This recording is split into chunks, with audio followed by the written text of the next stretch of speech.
Hello दोस्तों, आप सभी का स्वागत है एक और नई वीडियो में। आज मैं सांख्यिकी स्टैटिस्टिक्स क्लास 9th का कुछ महत्वपूर्ण प्रश्न लेकर आया हूं, जिसे हमारे साथ साथ आप भी बनाने का प्रयास करेंगे और अपना खुद का इवैल्यूएशन करेंगे कि मैं कितना बना पाता हूं। तो चलिए फर्स्ट प्रश्न की ओर बढ़ा जाए। यह सांख्यिकी स्टैटिस्टिक्स चैप्टर है, वर्ग 9th मैथ्स का।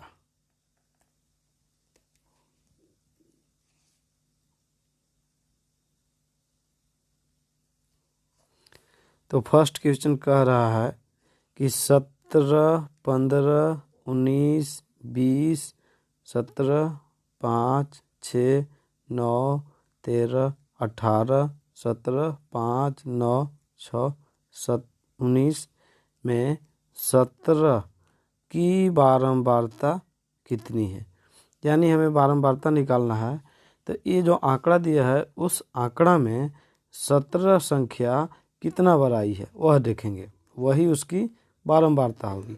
तो 17 यहाँ एक बार आया है, एक के बाद दो, दो के बाद तीन, तीन, तो 17 कितने बार आया है? 3 बार आया है। इसलिए आपका करेक्ट आंसर होगा 3, जो कि ऑप्शन बी है। प्रश्न 2 कहता है 0, 3, 4, 5, 6, 7, 8, 9, 13, 7, 7, 5, 7। यहाँ पर मैं न हो के मैं होगा, मिसप्रिंट हो गया। में 7 की बारंबारता क्या होगी। यानी इसमें भी 7 की बारंबारता पूछा गया है। तो हम देखेंगे कि 7 कितनी बार आई है। तो हम यहाँ काउंट कर लेंगे, 1 और 1, 2, 3, 4। यानी ये संपूर्ण आंकड़ा में 7 कितने बार आई है? 4 बार।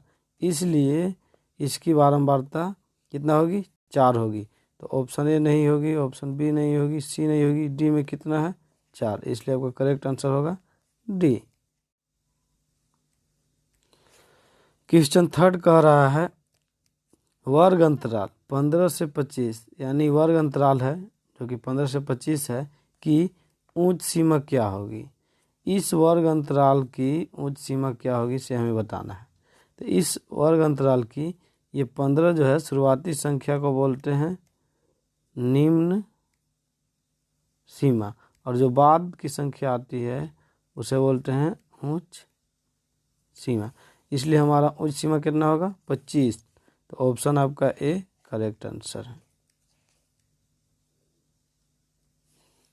क्वेश्चन नंबर 4 कहता है वर्ग अंतराल 10 से 15, वर्ग अंतराल 10 से 15 की निम्न सीमा क्या होगी। तो 10 से 15 की निम्न सीमा क्या होगी? 10 होगी। आपका ऑप्शन ए करेक्ट आंसर होगा। क्वेश्चन नंबर 5 कह रहा है कि आंकड़ों के निम्न सीमा और उच्च सीमा के अंतर को क्या कहते हैं। तो आंकड़ों के निम्न सीमा और उच्च सीमा के अंतर को परिसर कहा जाता है। मोस्ट इम्पोर्टेंट क्वेश्चन है, इसे याद रखेंगे। ध्यान बच्चे देते नहीं हैं, लेकिन यह परीक्षा की दृष्टि से भी इम्पोर्टेंट है। और यह जो प्रश्न है सिर्फ 9वीं क्लास के लिए ही नहीं है, यह कंपटीशन में भी इस तरह के क्वेश्चन पूछे जाते हैं, इसलिए आप सावधान रहेंगे। क्वेश्चन नंबर 6 को हम देखेंगे क्या कह रहा है। 55, 36, 95, 73, 60, 42, 25, 78, 75, 62 आंकड़ों का परिसर क्या होगी। तो अभी हमने परिसर पढ़ा कि परिसर का मतलब होता है उच्च सीमा माइनस निम्न सीमा। तो इस आंकड़ा में सबसे अधिक कौन है देखेंगे हम लोग। तो 95 है जो कि ये है, और 25 होगी। तो 25 हम 95 से 25 को घटा देंगे, घटाने पर प्राप्त होगी 70। तो आपका जो करेक्ट आंसर होगा वह कितनी होगी? 5 से 5 खर्च हो गया 0, 9 से 2 7, वह 70 होगी।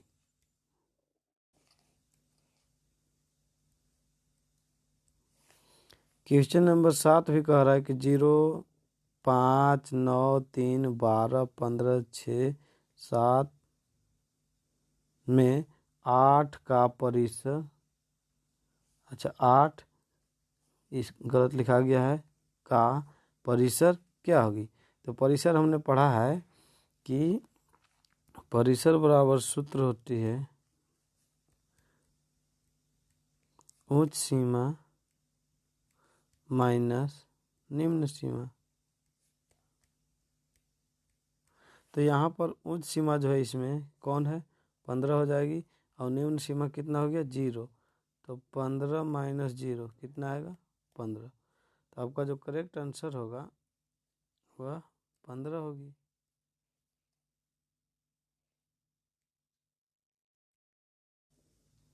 आपका जो ऑप्शन है बी ऑप्शन करेक्ट आंसर होगा।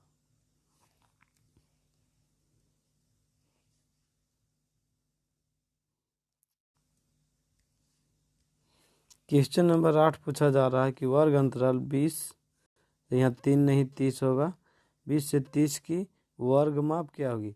तो वर्ग माप इनके बीच के अंतर जो है वह वर्ग माप कहलाती है। अंतराल के अंतर को वर्ग माप कहते हैं। तो 20 से 30 के बीच कितने का अंतर होगा, 10 का।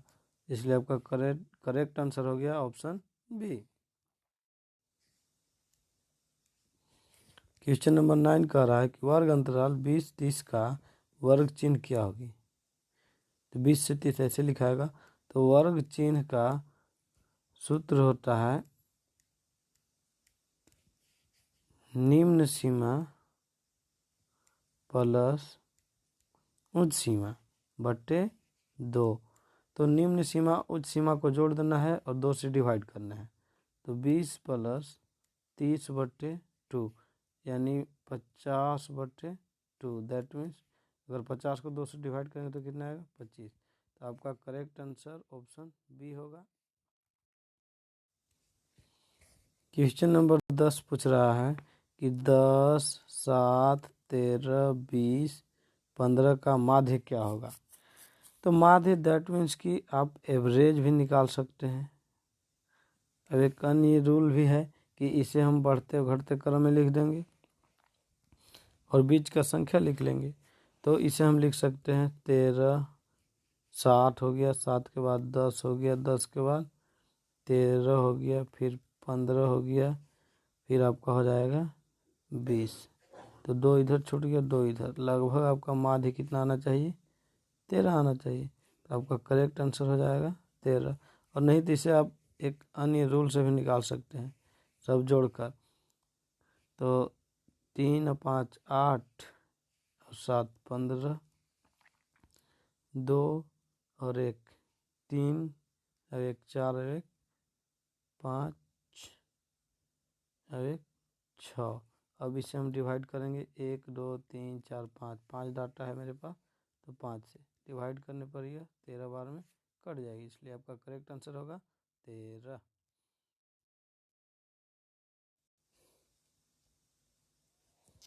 क्वेश्चन नंबर 11 कहता है 2 3 4 5 0 1 3 3 4 3 का माध्य।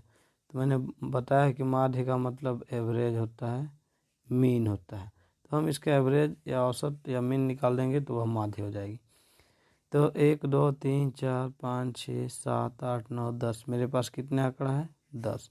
सभी को जोड़कर 10 से डिवाइड कर देंगे। 2 3 5 5 10 4 14 15 3 18 3 21 4 25 और 3 28। और बट्टे में कितने रहेगी, कितने संख्या टोटल, 10 है।